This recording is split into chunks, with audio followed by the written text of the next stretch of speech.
You're listening to Life, Liberty, Happiness, a show that's a little about everything and a lot about nothing. Today, we're keeping you informed with our interview with Congressman Bob Good. All right, joining us on the program today is Congressman Bob Good. Welcome to the show, Bob. Great to be with you, Brian. Trent, thanks for having me. Before we get into the less important questions, let me ask you my most important question. Who is the best wrestler in your family? Well, clearly it's me. Since I'm the only one here with you this morning, I can confidently say that. I will tell you, my brothers and I became wrestlers when we were kids. One of my brothers was a state champ. One was a state runner-up. We did it most of our lives. And then my three boys were wrestlers. My two boys, I have three children. Two boys were wrestlers. They were both all-state. My nephew was a state champ. Coached for about 15 years during the time of my boys. Wrestled at Liberty University. And frankly, there's nothing that's a better tool to shape young men, and now young women are doing it as well. I certainly support that. But to make my brothers and I grew up hard. We grew up in a rough, lower income family background. Heck, we fought every day against each other. We fought every day at school. We kind of had to grow up tough and hard. But today's kids are often sheltered from that. Yeah. And I don't know a better tool to shape young men to develop mental and physical toughness in the sport of wrestling. I often say I think every boy ought to have to wrestle just because it's hard. And in life, doing hard things are good for us.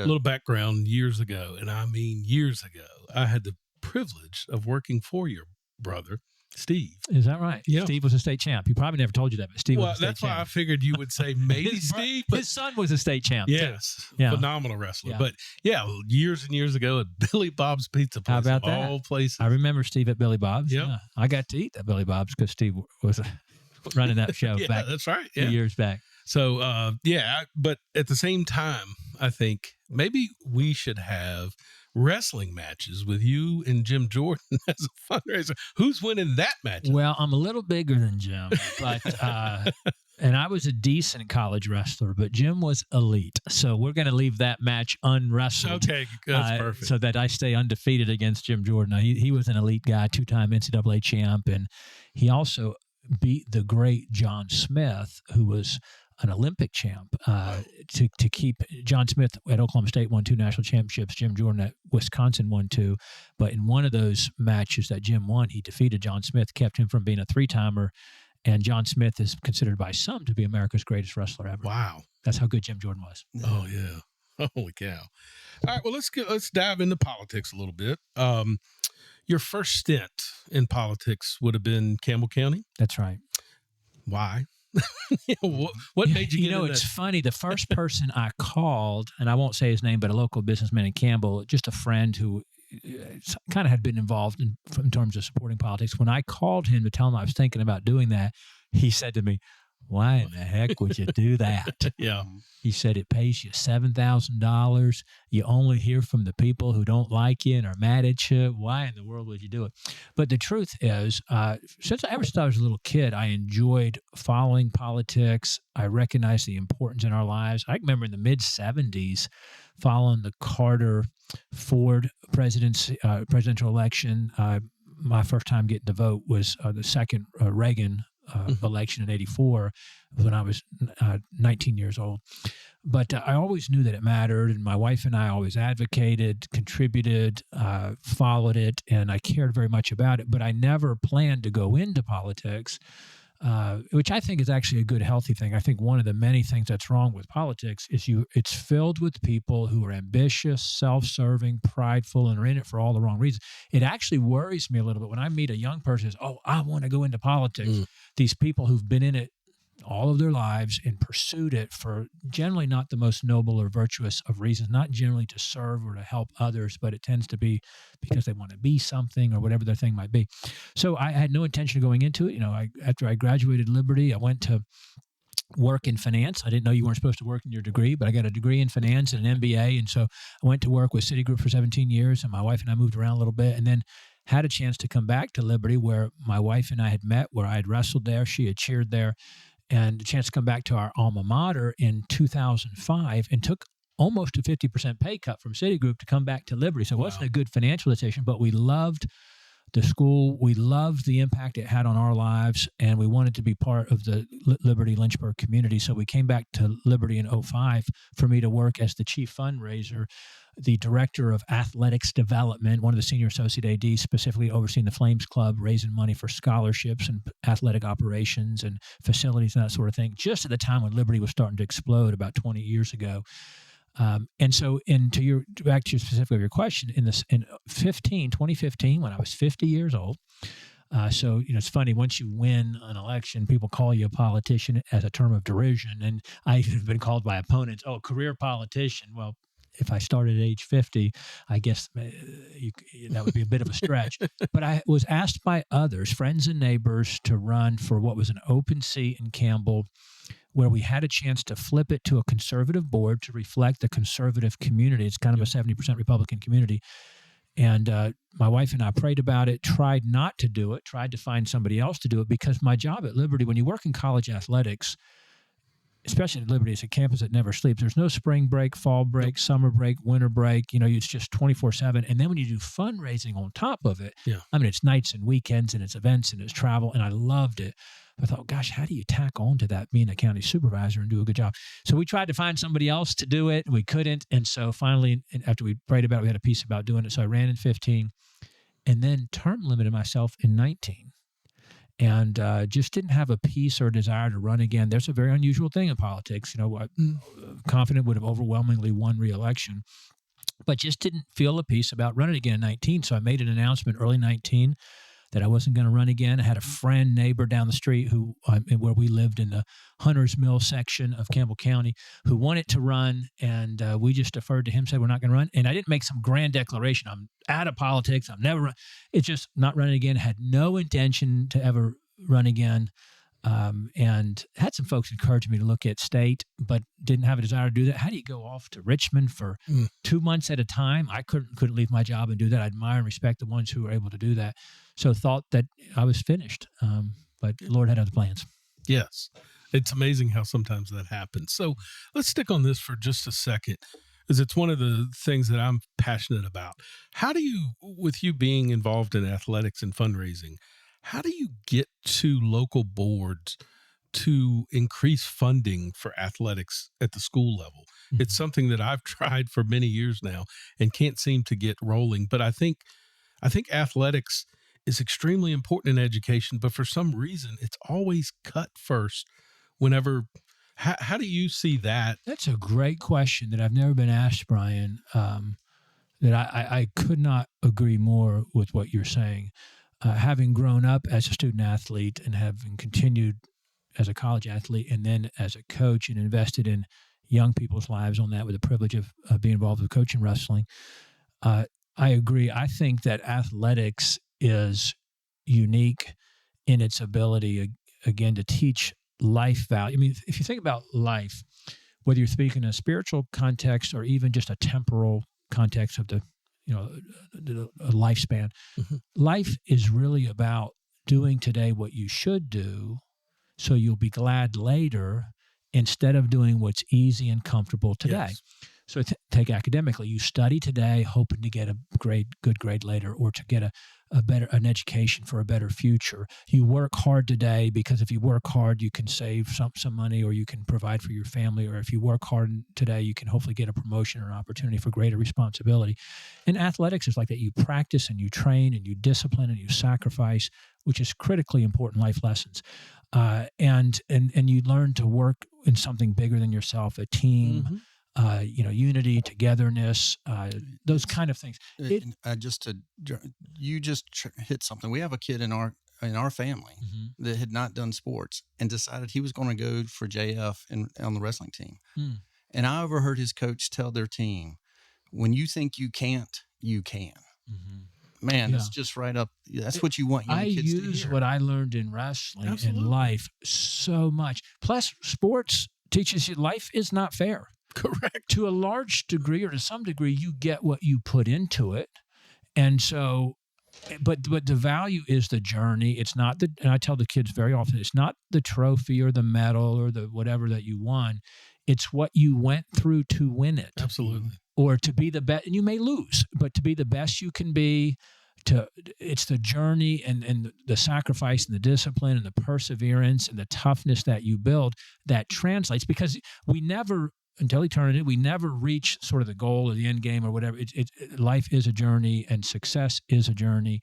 And it's also not fair. You can get injured. Yeah. Gosh, I had injuries. My boys had injuries. That's not fair. You can, have a coach that maybe you don't agree with, and you learn to deal with a difficult boss or a difficult situation. Exactly right. Yeah. Matter of fact, this is applicable because the great Bill Walton, who just passed away, I remember, and he was more of a liberal, progressive kind of guy. Sure. I didn't agree with him politically, and I wasn't really ever a fan of his teams per se. But I remember him once. It just stuck with me. He was talking about his kids, and he said, "I tried to teach my kids to take joy in the success of others." Try to teach my kids to take joy in the success of others. And that's critical to life joy. Mm-hmm. If we're all focused on our own and getting ours and us and so forth, but if we can learn, it's a lifelong lesson, but to take joy in the success of others, there is true joy in that. But to your point, sorry to really get off on a rabbit trail there. Yeah. But exactly, I think that while obviously academics are critically important in providing outstanding education and merit-based, and I'm big on school choice and all these kind of things, but sports, athletics is a wonderful tool. Coaches are so important. We ought to invest in those. And that's, by the way, a side note, I'm a big fan of the Tebow Bell. I wish that we had that in Virginia, where homeschool kids could compete in their respective school districts. If it's supposed to be about the children, it's supposed to be about the kids. Why do we want to deny somebody to participate in extracurricular activities in their respective school district just because they relieve the state and the county or the city of the burden of educating that child? Why wouldn't we want to make have all of that talent available to the program, whatever it might be? Why wouldn't we want the best for that young person, in spite of the fact their parent may have chosen a different course to put them, and to educate them at home? I wish Virginia would pass that bill. Yeah, and I'll tell you, in Bedford County, we had a switch on our school board, and people think it doesn't matter, but it absolutely really matters, because we switched from a 6-1 school board to a 4-3 now. Marcus Hill was the one person standing alone. We have switched it, and the difference is, if COVID hit today, we would have kids still being able to compete. There was 200 plus people standing outside wanting their kids to be able to compete the following year. Yeah. And we still had... And we lost out. Yeah. And we lost out. We lost 4-3, and kids lost a whole senior year of participating in sports. Well, that's a whole conversation there on the harm the government did to our children during COVID. Yep. Oh, yeah. It's terrible. But, all right, so moving on to, let's talk about one of the things that is very important to, I know, Trent and I on this program, is election integrity. As a Republican or Democrat, I mean, being sure your vote counts, right? That's the most important thing to us. What can Congress do, or what is Congress doing to ensure that election integrity is there for us? Well, it certainly is a challenge. As you know, 2/3 of government, if you want to say the Senate and the White House, are controlled by individuals who don't want election integrity. Exactly. As you know, anytime you talk about it, they say, "Oh, that's election deniers," or what have you, or that's racist. You want to have IDs. You don't want to allow unsolicited mass mail ballots to be sent out. You're against ballot harvesting or third-party ballot handling, or drop boxes away from polling places, or you don't want illegals to vote, or you don't want non-citizens to vote. That's racist, or what have you. You're trying to suppress the vote. You're Jim Crow, as Joe Biden himself said. The Democrats do not want election integrity. They want to facilitate the right to cheat. Matter of fact, they tried to pass, thankfully it didn't pass, but they tried to pass their bill when they had full control of government during my first term. It was in 2021, I think. They tried to pass their right to cheat bill. I forget what they called it, but that's essentially what it was. It was to codify into law for all 50 states. Oh, yeah. The relaxed voting, I'll say standards. There was no standards during the COVID virus situation.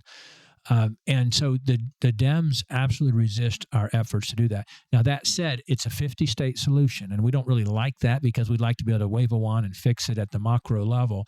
But the Constitution gives primary responsibility for how elections are conducted to the respective state legislators.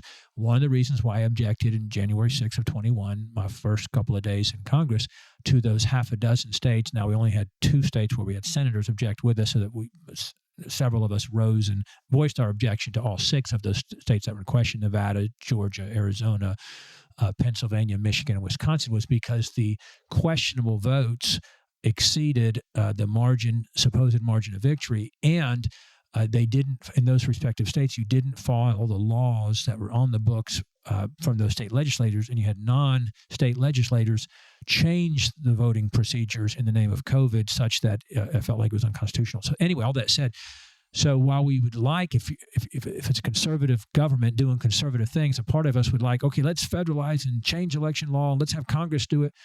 But if you recognize that power to do that, then you're empowering Schumer, Biden, and Pelosi, as they tried to do, to decide how Virginia and every other state should run their elections. And we probably wouldn't like that outcome, Right. many times. So it is a 50-state solution. Now, that said, I have a bill. It's called One Citizen, One Vote, which would deny federal funding for elections. So, in other words, they wouldn't get any federal resources to conduct their elections if they didn't meet 5 minimum standards. If they don't prohibit illegals from voting, if they don't require voter ID, if they do unsolicited mass mail ballots, if they do allow third-party ballot handling or ballot harvesting, or if they do allow drop boxes at places other than polling stations, then they wouldn't be eligible for federal funds. Now, obviously, the Dems and the Senate and the president would never sign that bill. But the thing that I guess I would just put on all of us, again, it's a state solution for all of our states, but also a couple of things that we can do as citizens is to overwhelm the vote at the polls, make it so it's too hard to cheat because we've got such overwhelming margin of victory. And the fact is that in red areas, there's too many people who are not voting. There's too many people in our churches who are not voting. There's too many people that are gun rallies or hunters or our Second Amendment advocates who are not voting, whether it's because they're apathetic or they think their vote doesn't count or the election is rigged or all the politicians are saying it doesn't matter. I hope they've suffered enough to connect politics to their lives and they'll turn out.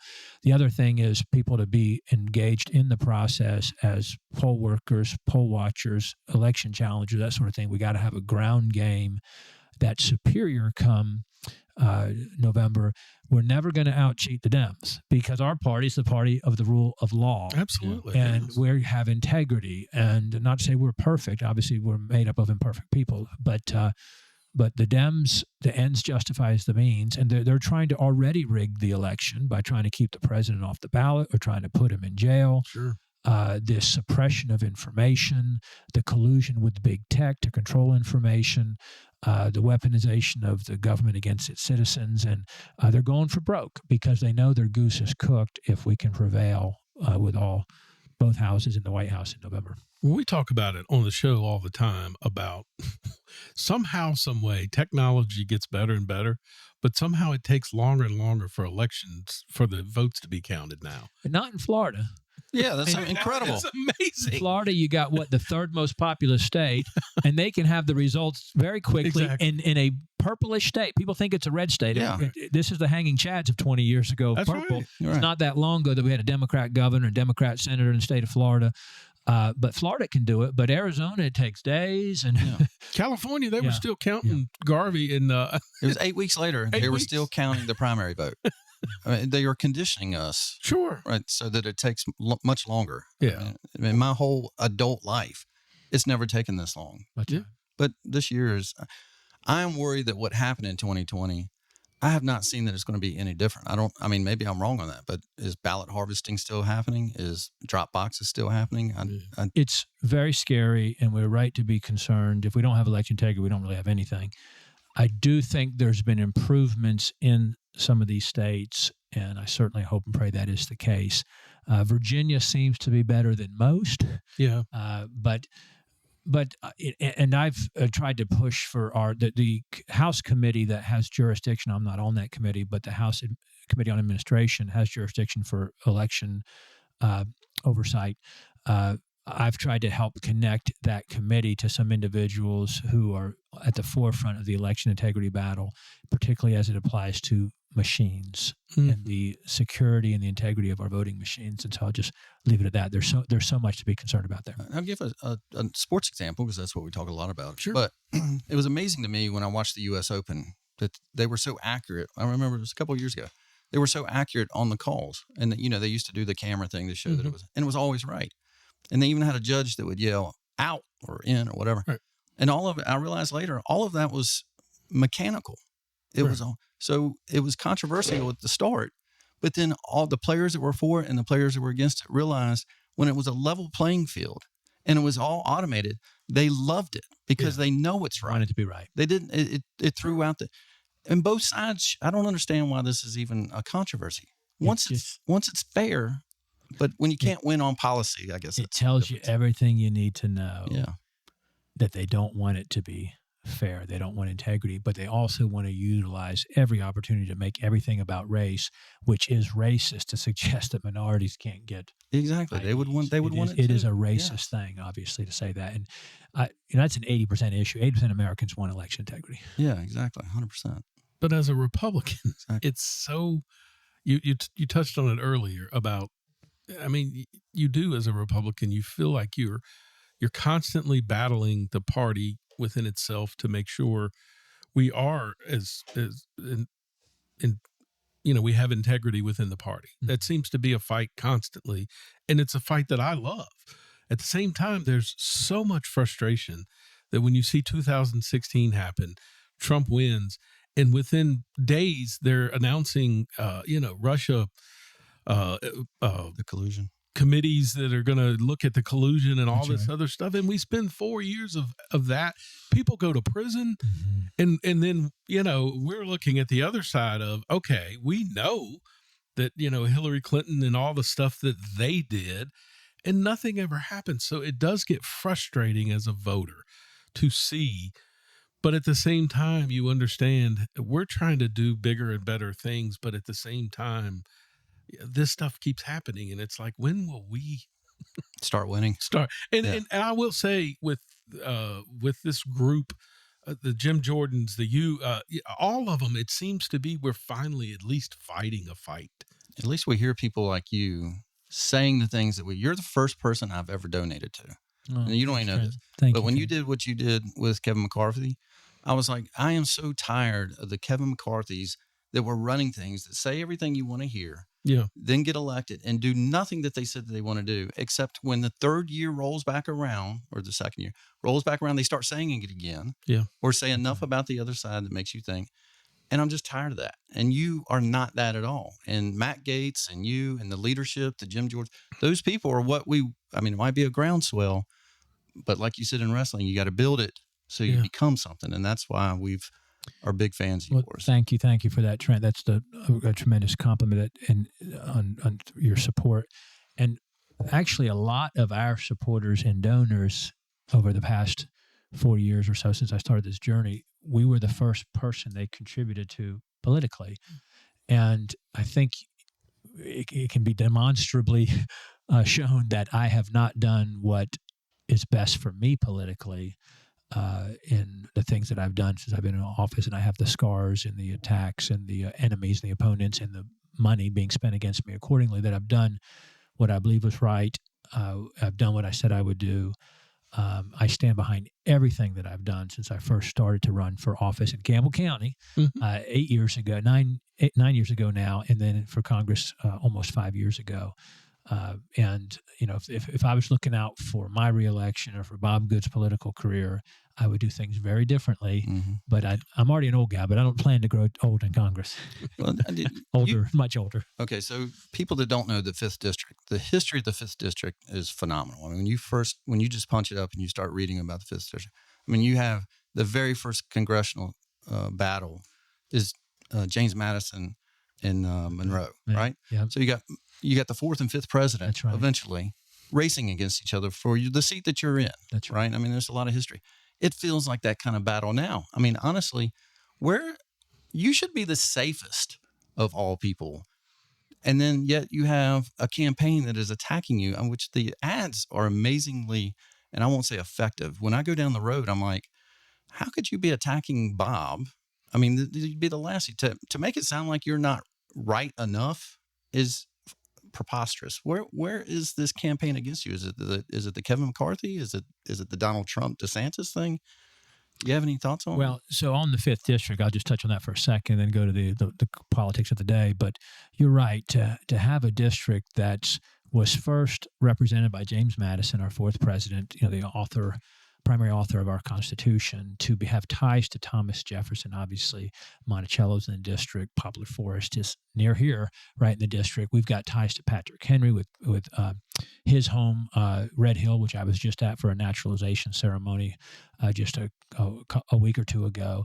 The nation came together again in Appomattox. We've got the history of Barbara Johns in Farmville.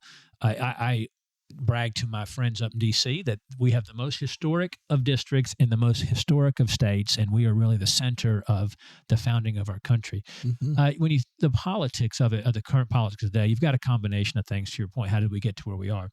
On the one hand, I have an opponent who is a relentless politician he is the opposite of what we were talking about, Brian, a few moments ago about how I first got into politics. I did not seek running for Congress. I didn't go to that part. People, after I had said in early 19 I wasn't going to run again, the summer of 19, people came to me and asked me to run against our incumbent, brand new, he'd only been there a few months at that point, previous congressman who was a rhino. Yep. We already knew he was a moderate, he's a rhino, he's betraying the trust of Republicans. And then after we beat him, by the way, he came out against the president. He came and worked for Nancy Pelosi's J6 commission. He worked for Hunter Biden. I mean, he's just a disaster. Yeah. But we're outspent 8-1. Didn't seek that out. Others asked me to do it. I thought, gosh, how do you run for Congress if you're not self-employed, independently wealthy, retired, again, had this real demanding job? Turns out you quit your job and go for a year without income to take on an incumbent where, by the way, everybody was endorsing. At that time, boss where I worked at the university, the former president of Liberty University, endorsed my opponent.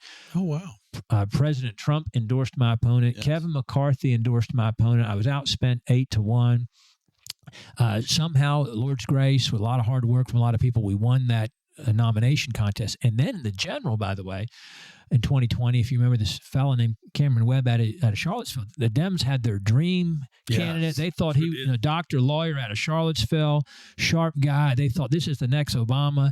It was their number one takeover seat. They thought, gosh, this right-wing guy, he says he's a biblical and constitutional conservative. Nobody's going to vote for him. The party's divided because he beat the incumbent, and they spent $11 million. We were just getting crushed, kind of like we are today, by these negative, dishonest distortions, and we somehow won with 52% of the vote. But I had friends and neighbors ask me to run in 19 for the 2020 race. They said, hey, we can't get a state delegate or a state senator to take on this incumbent congressman because it's really hard to beat an incumbent, which is kind of nice for me now. But it's really hard to beat an incumbent. But we're looking for a conservative supervisor. We know you probably won't do it because you just said you're not running again for supervisors or any chance. And I said, you know what? I can't say no out of hand. Let my wife and I pray about it. And she was dead set against it at first.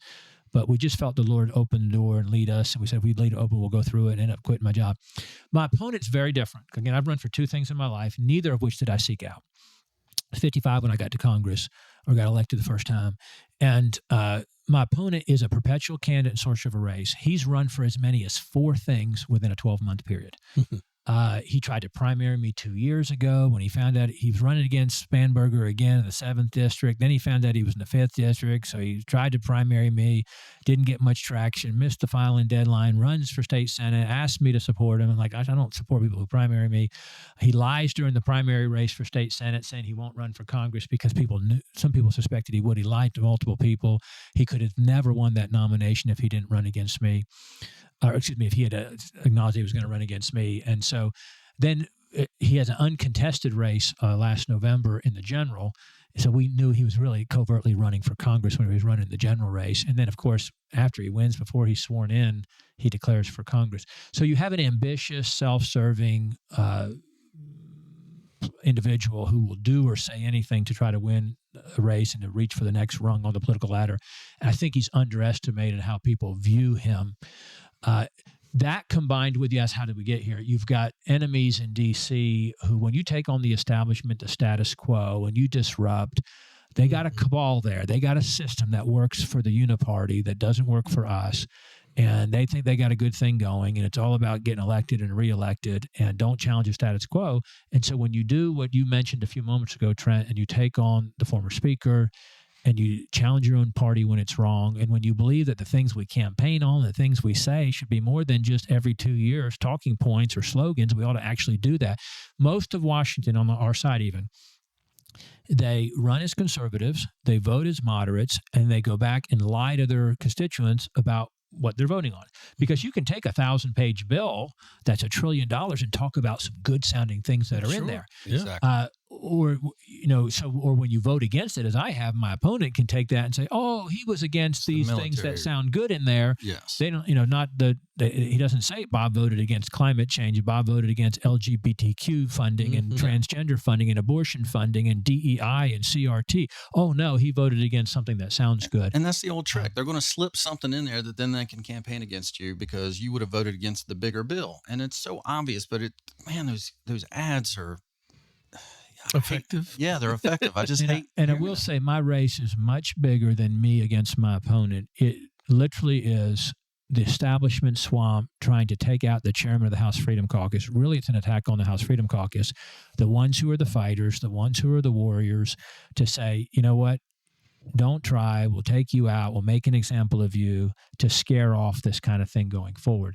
And so you've got the former speaker who's on his revenge tour. He quit Congress because he wasn't willing to serve if he wasn't speaker. And he said, I'm going to spend millions of dollars to try to defeat the people who, I blame for me not being the speaker anymore. He doesn't blame himself. He blames other people. And so you've got, my opponent would do it for almost nothing because it's the kind of person he is. And he's a dishonest guy. And then you combine that with lots of monies from the deep state, from the swamp, from California and D.C., millions of dollars, and then you get those ads that you're talking about. Yeah. Can you speak a little bit? So Brian and I read enough about politics to be dangerous, and we do a show, which is even more dangerous. Can you describe what the Freedom Caucus is? What exactly that's part Freedom of how you became the chairman? Was started in, I think, 2015. I wasn't there at the time, of course, but by Mark Meadows, former congressman of North Carolina and Trump's chief of staff, and Jim Jordan. And they were the first two chairmen, Jordan first and then Mark Meadows, followed by Andy Biggs from Arizona, Scott Perry from Pennsylvania, and then myself. And by the way, I'm so thankful and privileged to be entrusted with the leadership of the Freedom Caucus. I want to draw a contrast there for you. Chairman of committees, like got a couple of chairmen of committees supporting my opponent, they are not elected by the members. We members have no say. I'm on the budget committee. I'm on the education workforce committee. We don't get to pick our chairman. The party bosses, the establishment leadership picks the chairman. Yeah. And there's three ways you get to become a chairman of a committee in Washington. Number one, raise money for the party. Of course, that clearly qualifies you to run a committee, how much money you raise. Two, do whatever the party tells you to do. Yeah. They tell you how to vote. They tell you what to do, and you follow. You run the play the team calls, irrespective of what you believe or your own integrity. And thirdly, be an establishment monitor at Rhino. That's how you get to be chairman of a committee generally. The Freedom Caucus, the 35 members of the caucus, vote and select their chairman. So the members of the Freedom Caucus did select me as chairman back in December. I started to serve in January, take over for Scott Perry from Pennsylvania. But the Freedom Caucus exists, I would say, for two reasons. One, to be the conservative conscience, the conservative anchor of the Republican Party, that we ought to be who we say we are, do what we say we will do, stand for the things we say we'll stand for, fight for the things we should fight for, and actually hold true to what we say we're about as Republicans. I often say it doesn't matter what you believe if you're not willing to fight for what you believe. We all know good people around us. We sit by them in church on Sunday, or maybe they're in our family, or they're our friends or our neighbors. Good, solid people who love the country, love the Lord, love the right things, but we wouldn't necessarily follow them into battle. They're not really fighters, risk takers, tough. So in politics, it certainly doesn't matter what you believe if you're not willing to fight for it. So Freedom Caucus is the conservative anchor of the party. Secondly, we are willing to challenge our own party when we're wrong. Yeah. We're Constitution first, country first, principle first. And because we're conservatives and we're constitutional conservatives, and I say courageous conservative warriors, we have no choice but to be Republicans, because the Democrat party's become communists who hate the founders, hate the Constitution, hate the country, hate the principles upon which we were founded. So the Democrat party, they're in lockstep. Whether they talk like moderates, like the one who wants to be our governor, or our two senators who vote like Bernie Sanders and Elizabeth Warren, but they feel bad about it. They talk like moderates when they come back to the district. The Dems vote in lockstep. There's no daylight's worth of difference between Abigail Spanberger and AOC, or Mark Warner and Tim Kaine, and again, Bernie Sanders and Pocahontas, Elizabeth Warren. They all vote the same. They all vote the same. Now, and here's another difference, by the way. Democrats run as half of them, they run as moderates, and they all vote like communists. Yeah. Republicans all run as conservatives, but half of them vote like moderates when they get there. It's the total opposite of that. Amazing. And then what the party tells you, you know what? Just vote for this. You know what? We'll cover you in your district. We'll spend money in your district. We'll come down and do fundraisers for you. We'll put you on a better committee assignment. We'll help you, even though you're doing what your voters don't want you to do in your district. We'll cover for you.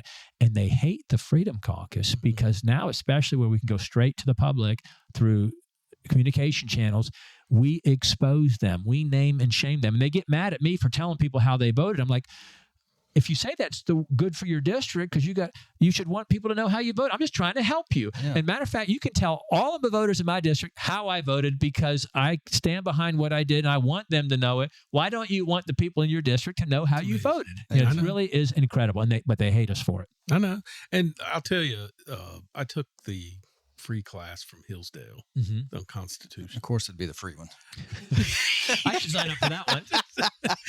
No, but I will tell you, it's amazing how different when I went through that class of what I learned in high school compared to that class teaching me about the Constitution. And it opened my eyes to what we've kind of talked about on the program, that gridlock is a good thing.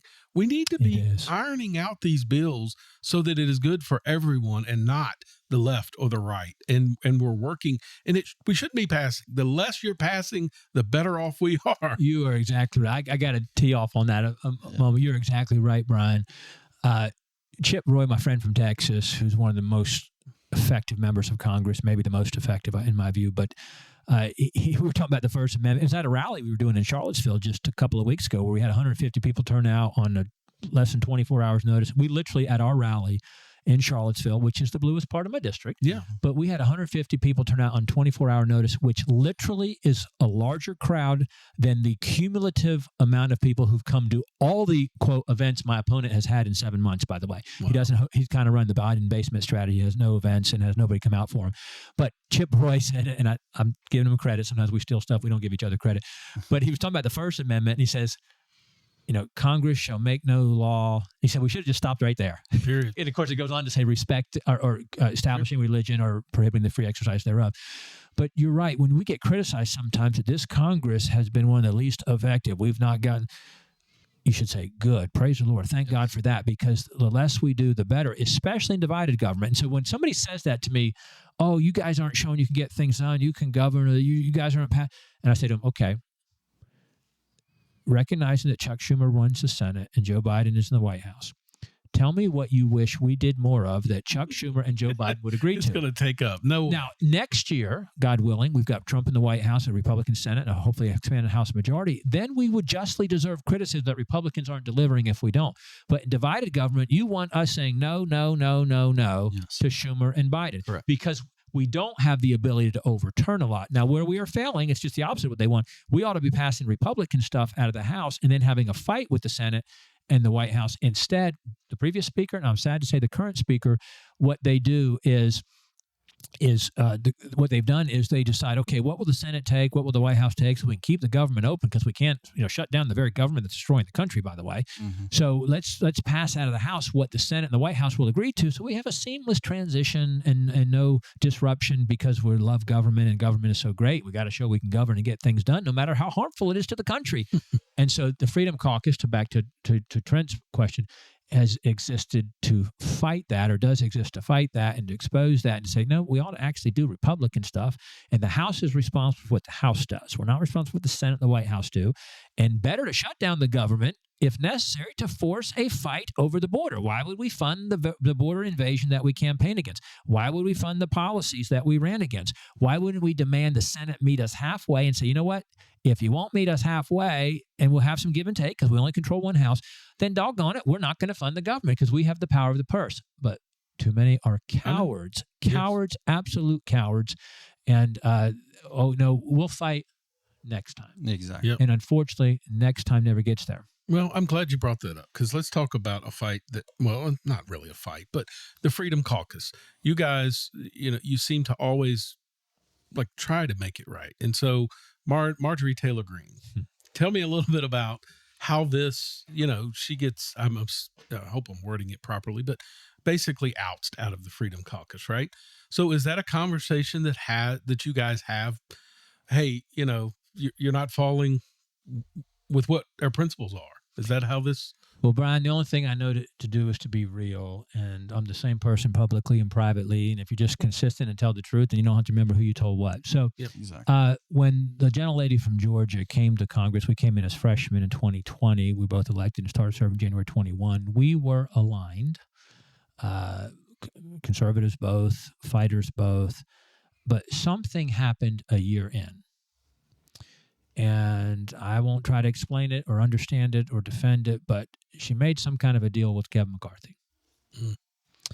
And Matt Gaetz and I were leading the run-up to and ultimately the challenge to the former speaker towards the end of 2020. I'm sorry, the end of 22, going into January of 23 when the ultimate speaker challenge happened the first time when we had the 15 votes.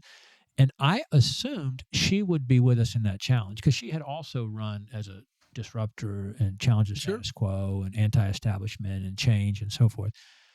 And when I called her to ask her, would she be joined? This is the fall of 20, around September, October, when we're trying to kind of get a head count. If the margins are narrow enough after November election and we've got the leverage, can we try to block? Because what Republicans have always done is we just elect next in line, the presumptive speaker. You just vote them in on the floor. And it's, whoever's been, kind of sticking it to the country in leadership for, a dozen years. Well, opposites promote them and make them the speaker because, that's how we got to $30 trillion in debt and 20% approval rating in Congress. So obviously we should just keep doing what we're doing. Yeah. So when I was reaching out, Gaetz and I were, okay, who's with us on this fight? I was very surprised when she said, basically, no, he's become a friend. I'm going to support him. And, she apparently got some committee promises and some things that she wanted and so forth.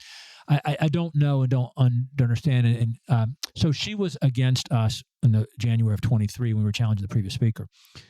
And then when her base reached out and expressed their disappointment. Yes, I remember this. She was not just supporting him and voting, but she was vocal in it. I mean, she was carrying his water. She got tremendous pushback in her ruby red district. And her MO when that happens is not to recalibrate, take responsibility. It was to then turn and direct her ire, if you will, her anger at those who were challenging the speaker. And she was very vocal in her criticism, her dishonest criticism that we were lying to the American people. We were going to elect a Democrat. She even went on a really well-known radio podcast and said I would vote for a Democrat, which was totally untrue, obviously. Correct. She said we're going to elect a Democrat speaker, which we knew there was no chance that was going to happen. Exactly. We knew every Democrat was going to vote for Hakeem Jeffries. There was no risk for electing them. Well, they have no plan.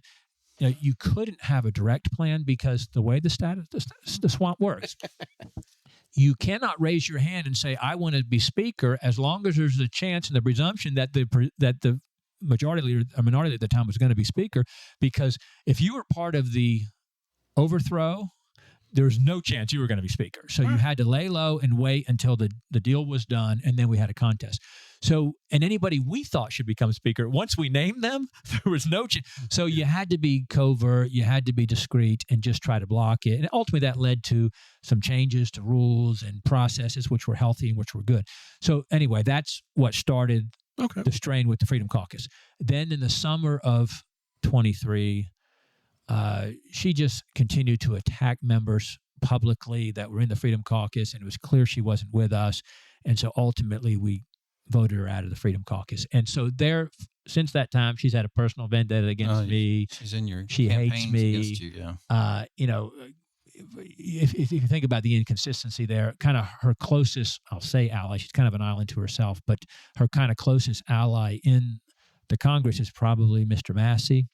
If you know anything about Mr. Massey, if it was about the president, she wouldn't be allies with Mr. Massey because he was a vocal opponent of the president with his support of former Governor DeSantis. And really has had a very rocky relationship with President Trump since he's been there, going back to the COVID days. So it's really an interesting inconsistency there. And so that's why I would explain it. Well, no, I mean, that's, listen, my three strongest are you, Matt Gaetz, and I'm a huge Rand Paul fan. And to be on a rally with Rand on Monday, by the way, here in the district, Monday in Lynchburg, 1 o'clock, Redeeming Grace Baptist Church. It's free, but you need to RSVP on our website, bobgoodforcongress.com. But Rand Paul, who's been a tremendous help, a tremendous ally. I meet with him regularly in D.C. He's one of the Senate courageous conservative warriors, and but he's coming to our district on Monday in Lynchburg. I'm just being honest with you. I was not a fan of his in the 2000, probably 12, somewhere around in there. I was one of those guys that bought into the whole, we've got to fight wars other places because we have to preserve liberty.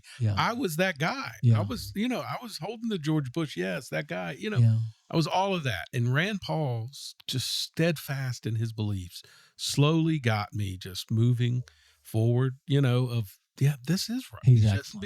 He is and excellent.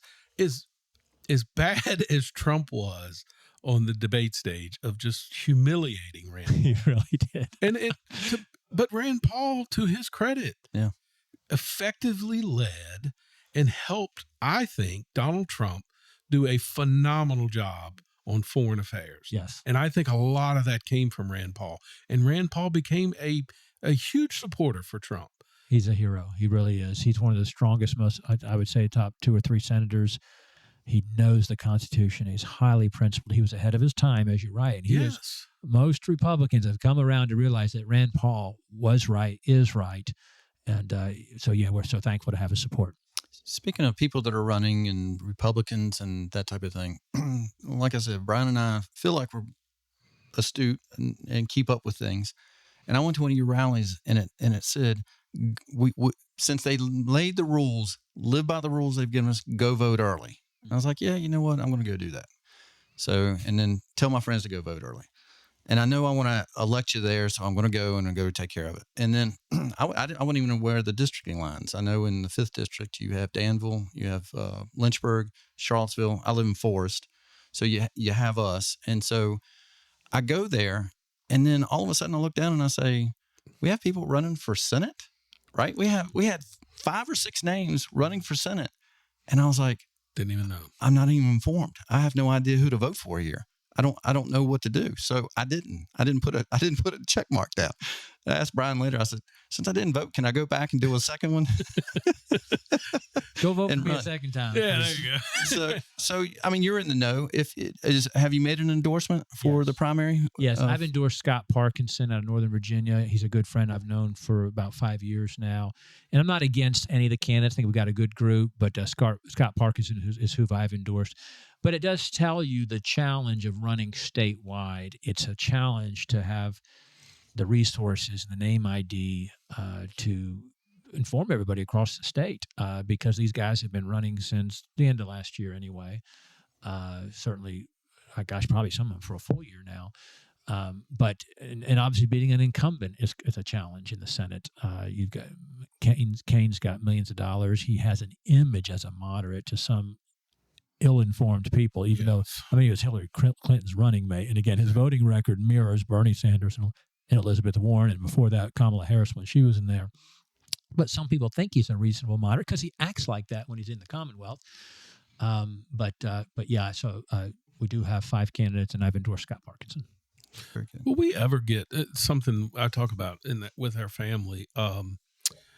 Southwest Virginia just seems to never have a representative at that level. Do you think Virginia will ever get back? Because it seems like everybody flocks to Northern Virginia to find a candidate.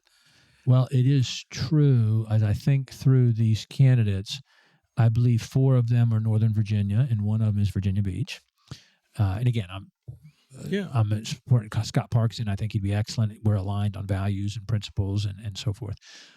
But you're right. Southwest is tougher, and I think it's a reflection too of the concentration of power in Richmond. Certainly on the state level, all the leadership positions seem to come from Northern Virginia and Hampton Roads, and some of that's just because obviously population. There's more people, but also the Democrats are all concentrated in those areas. The Democrats have nobody in Southwest pretty much anymore, even for.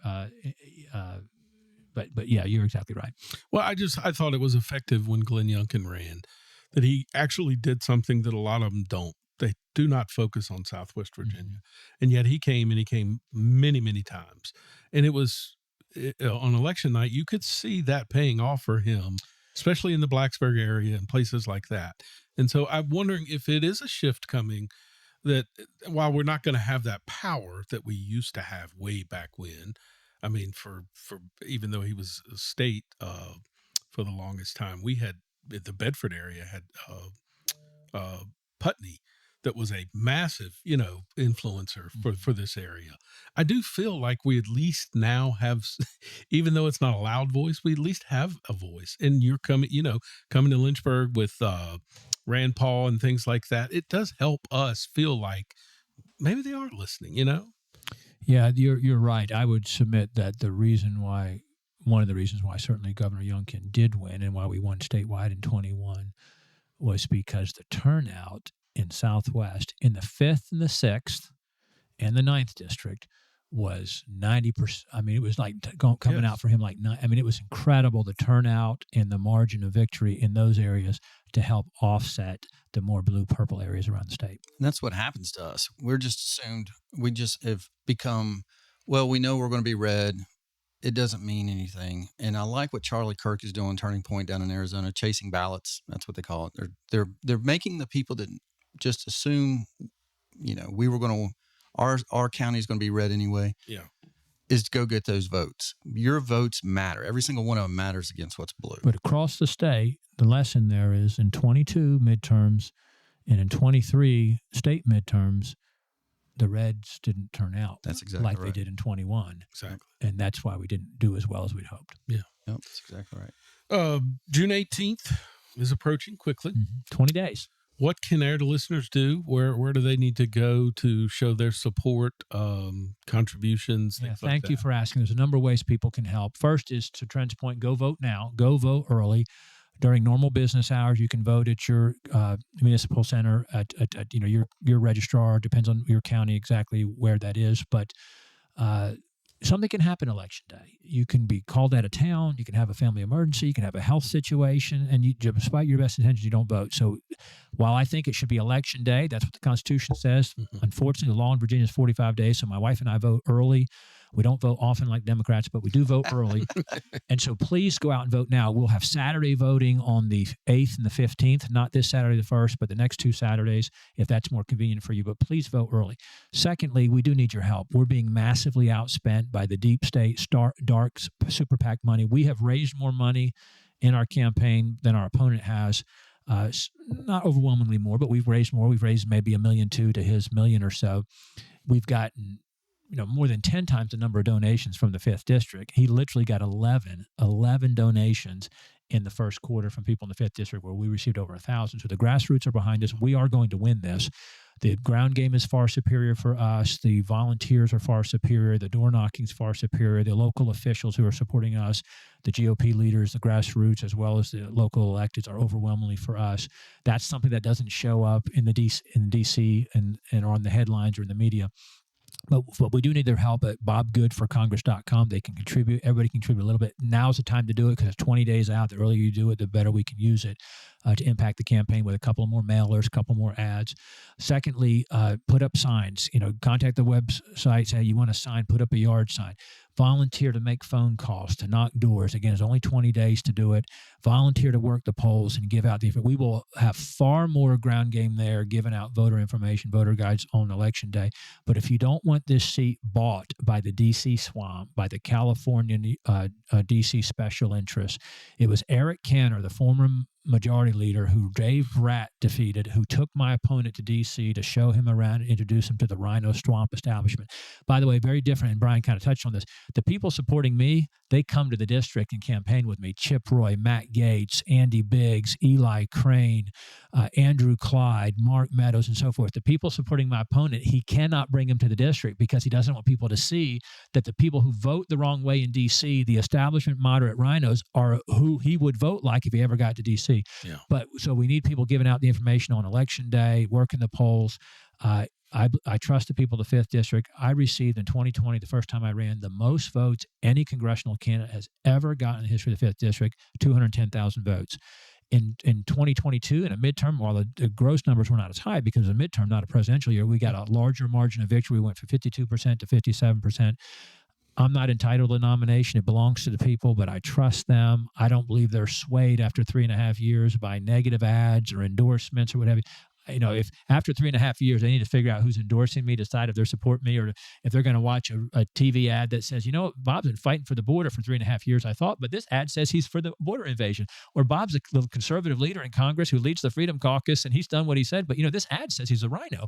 I don't think folks are believing that in the 5th District. We're not seeing evidence of that. I think it's really motivated and engaged, the grassroots, the core Republicans who will turn out. So we expect to win, but we can take nothing for granted. It's going to be a battle. The money's on their side. And we have to do everything we can to make sure we win. Excellent. You want to ask a question you like to do? We always, I'll put you on the spot here. Every guest we have on, we always ask this question. If you could pick anyone in history and go back, or somebody current, who would you want to spend 24 hours with, and where would you want to spend it with them? I think it'd be George Washington. You know, I think he's our greatest president. To think about what he did, the way he led the Continental Army against all the odds, against all the resources, and even just a portion of the population in the colonies even was for the revolution. About a third of it was actively for the revolution, and then only about 10% of those were actually participating in fighting. The 3%ers you probably heard, that ragtag bunch, terribly out-resourced, terribly outgunned by the dominant world power. Mm-hmm. And to lead that army to that victory, and then to have the people try to make him king, who would turn down? I mean, we're all human, right? Yeah, we're all motivated sometimes by the wrong things, but to turn down the chance to become king, which of course was in principle, that you'd like to think you would respond the same way, and then to term limit himself to 8 years when he could have stayed president as long as he wanted to, and just when you read his farewell address. I think he's our greatest president, our greatest leader, and the Lord raised him up at just the right time to found this experiment in democracy, rule of the people, by the people, for the people, as Abraham Lincoln would say 80 years later, this self-rule, this constitution that limited not what the people could do, but what the government could do. So I think he, among our founding fathers, was at the forefront. And I think he's our greatest president. So I think George Washington, and it's outside the district, but Mount Vernon would be a great place to visit. That'd be cool. Well, Bob Good, Congressman, incumbent, get out and vote. Thank you for spending your time today with us, and we appreciate you. Thank you, Brian and Trent. Great to be with you guys. Thank you for your service. Thank you.